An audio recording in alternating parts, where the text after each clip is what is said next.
I have done so many card tricks over the past 2 decades, and when I read about a new trick, I try it out for myself and do it over and over and over again. But this one, I'm like, is it even good?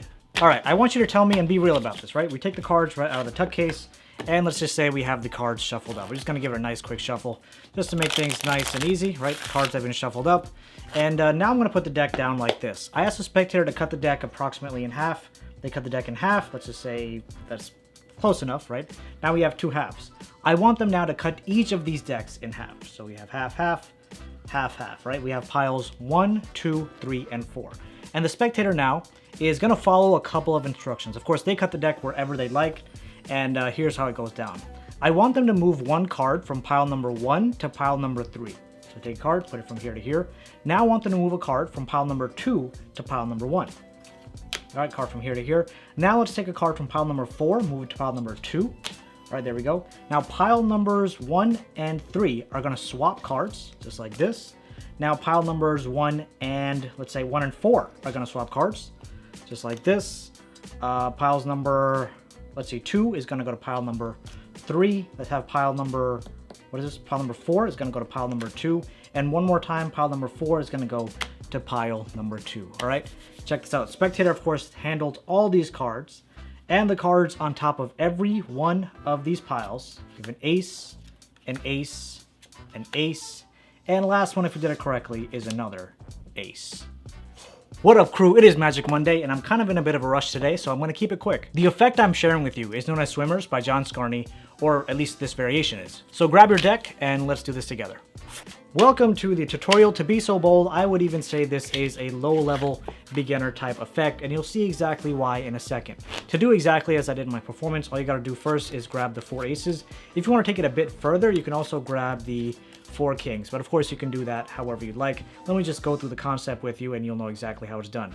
You take the 4 kings, put them on top of the deck, take the 4 aces, put them on top of the deck as well, and then you're literally just going to do what I did. You can give the deck a false shuffle or false cut. I have full videos on, I'll put the link to the screen, but a false cut that works really well is, I guess, a triple cut that I guess kind of came up with, where you hold the deck in a biddle grip. You're going to hold with middle finger, ring finger on top, thumb on the bottom. Use your index finger to cut off about 1/3 of the deck, swing cut it over to the other hand, then half the remaining deck, swing cut that over, but have a pinky break right here. So this goes on top of your pinky break. The rest of the cards that are left in your hand go down. Then take everything above the pinky break, that goes down. This goes down as well. So up to speed, it looks like this, but of course the cards on top are undisturbed. So what's gonna happen is, once you do that, you put the deck down on the table, have the spectator cut the deck wherever they like. So let's just say they cut the deck by whatever they like. I mean, like somewhere towards the center. You cut the deck here about 1 deck's distance away, so there's room right there. And then you have them cut the deck again, each half into further halves. So there you have it. You have 4 quarters of the deck, right? Is the camera a bit out of focus? All you have to do at this point is manipulate, have the spectator move cards around so that the 4 aces end up on top of these 4 piles. You can literally follow any kind of rhythm you want. You could even kind of mix it up for them just up front, just to be like, you know, this card goes here, this card goes here, these cards swap places, maybe this card goes here, this card goes here, this card goes here. As long as you keep track of the aces, let's just say you did that, you can see I tracked all the aces, they're all on top, right? So you can even mix them up like that beforehand, and maybe you want to end up with all the aces here, or if you want to end up with 2 here, 2 here.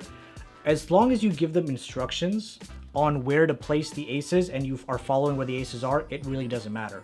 So you want to add in a few steps, of course, here and there to kind of throw them off. Say, move 1 card from pile number 1 to pile number 3, move 1 card from pile number 4 to pile number 2, then swap piles with pile numbers, I don't know, 2 and 3. So of course we're tracking the ace. This is right here, and of course the 3 aces here.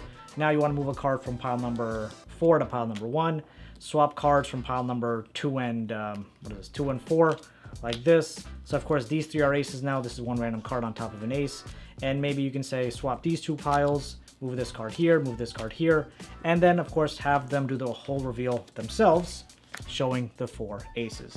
So as long as you're instructing them what to do, that everything is in their hands, they can swap around, move up the cards. You just have to give them instruction on how to do that. And once the aces are done, you can be like, see, that was pretty cool. But being a playing card professional, of course, that's not the only way to do it. And now you can really mix up things on your end. Like, keep in mind, the 4 kings are here now. So you just kind of make it super cool, fast, I don't know, whatever you want to do. I think at this point, honestly, I've lost track of the kings. So there's no king here. There's no king here. I guess one there, one there. I think the other two are down here. Yep, there we go. But yeah, go crazy with this. And let me know what you think of this trick, because I feel like I've done it. I performed it one time. Wasn't a great reaction, but I don't know. Maybe the people that you do card tricks for don't see as many card tricks. So let me know what you guys think. And yeah. By the way, all my Cannon Super Stacks have finally arrived. Check out these babies. Thanks for watching. Shout out to all my amazing Patreon producers. And now I gotta get out of here. Weird sign off, but we'll take it.